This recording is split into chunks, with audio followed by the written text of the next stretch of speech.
A ti me dirijo, mãe amorosa e prudente, que soubeste te apartar da estrada trilhada. Assim registra o prefácio do livro Emílio ou da Educação, inspirador de Pestalozzi e da Escola Nova, escrito por Rousseau sob forma de romance. Emílio consiste em um tratado pedagógico que une política, educação e ética, orientando pais e mestres sobre como educar naturalmente o homem ideal.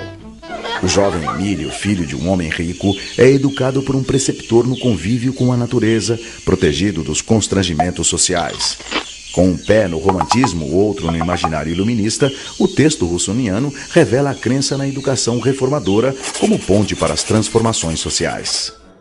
Emílio é o representante da espécie humana em seu potencial de virtude, educado para viver bem consigo, com sua futura companheira Sofia e com os outros, em uma sociedade livre e democrática. Lançado em 1762, o livro tornou-se um paradigma da educação no século XVIII. Contrapunha-se a visão elitista da educação como privilégio, afirmando ser um direito de todos, e criticava a pedagogia jesuíta, rígida, punitiva, mera transmissora hierárquica de conhecimentos memorizados, que tratava as crianças como adultos em miniatura. Com sua visão naturalista do mundo, baseado nas lições da natureza, Rousseau foi uma espécie de descobridor da infância, o primeiro a entender a infância como uma forma particular de ser humano, diferente da idade adulta. O aprendizado era conduzido pelos interesses do próprio aprendiz, em uma educação de dificuldades progressivas, lúdicas e interativas, que evoluíam naturalmente dos sentidos ao espírito. Se por um lado Rousseau identificava as especificidades do ser infantil, por outro projetava o homem do amanhã, delimitando claramente a fronteira entre o homem da natureza e o homem civil. O homem da natureza, foco de Rousseau, era um ser livre, espontâneo, natural. Já o civil, mascarado, degenerado pelas instituições e vigiado pelo social. Daí a necessidade de investir profundamente nesse homem da natureza, ou natural, buscando na criança a criança, com suas maneiras próprias de olhar e de sentir, sem perturbar a maturação exigida pela ordem do tempo, tampouco tentando substituir o olhar infantil pela razão adulta, tudo para fundamentar um forte lastro na virtude original. Segundo Carlota Boto, autora do livro A Escola do Homem Novo, Rousseau preconiza o primado do coração humano, desconfiando da exclusividade da razão tão em vigência na época. Para Carlota, Emílio é antes de mais nada uma obra que fala de afeto, pautando a criança pela emoção e fundindo o sentimento com o pensamento. O resultado, inevitavelmente, conduziria ao amor pelo conhecimento. Rousseau explica: não se trata mais de ensinar-lhes as ciências, mas de dar-lhes o gosto para amá-las e os métodos para aprendê-las, quando esse gosto estiver suficientemente desenvolvido. Esse é com certeza um princípio fundamental de toda boa educação. A primeira frase do livro Emílio já revela as duas grandes premissas que moveram Rousseau. Tudo é bom quando sai das mãos do autor das coisas. Tudo degenera nas mãos do homem. Para Rousseau, o homem nasce bom, mas a sociedade, a vida cosmopolita, as instituições sociais, a civilização, enfim, o corrompem, mexendo, alterando, mutilando, tornando artificial tudo que é natural, sufocando a bondade do homem e manipulando a sua mente. Como evitar isso? Como formar um homem que conserve as suas virtudes, a sua liberdade, a sua autonomia, a sua compaixão com as desigualdades criadas pelo próprio homem? Segundo Rousseau, fortalecendo de tal maneira a sua formação na infância e na adolescência, que à medida que vai crescendo, se consolide nele um homem total, incorruptível, forte no físico, forte no espírito, no intelecto, na razão e no sentimento.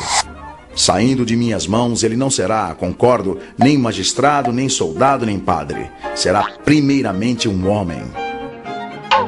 Rousseau visava ensinar ao homem o seu estado de arte como homem, formando no jovem, como ele escreveu, o coração, o juízo e o espírito, ensinando ao aluno muito mais do que uma profissão.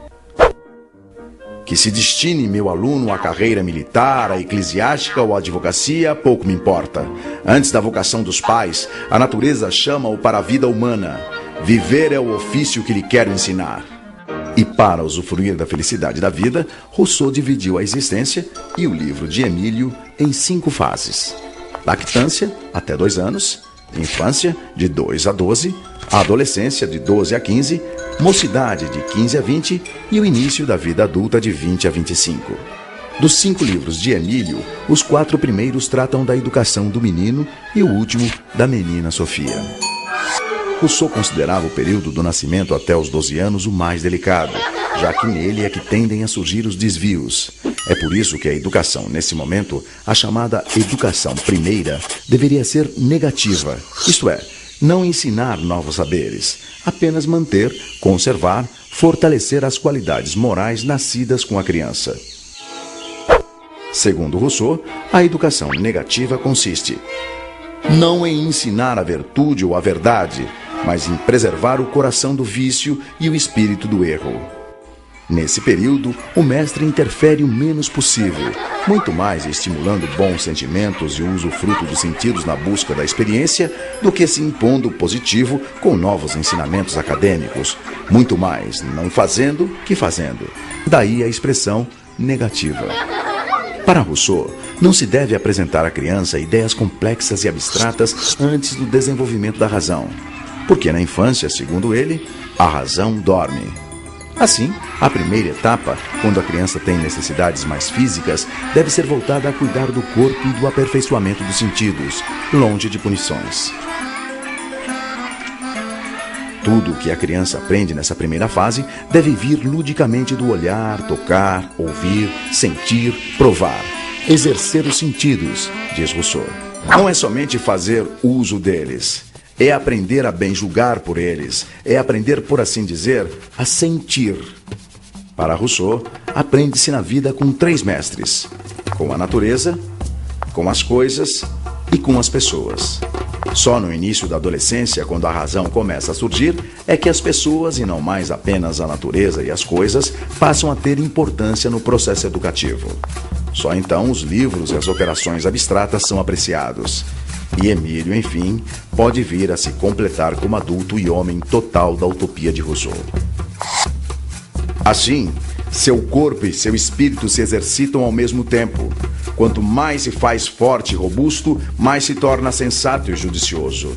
É o meio de ter um dia aquilo que julgam incompatível e que quase todos os grandes homens reuniram em si: a força do corpo e da alma, a razão de um sábio e o vigor de um atleta.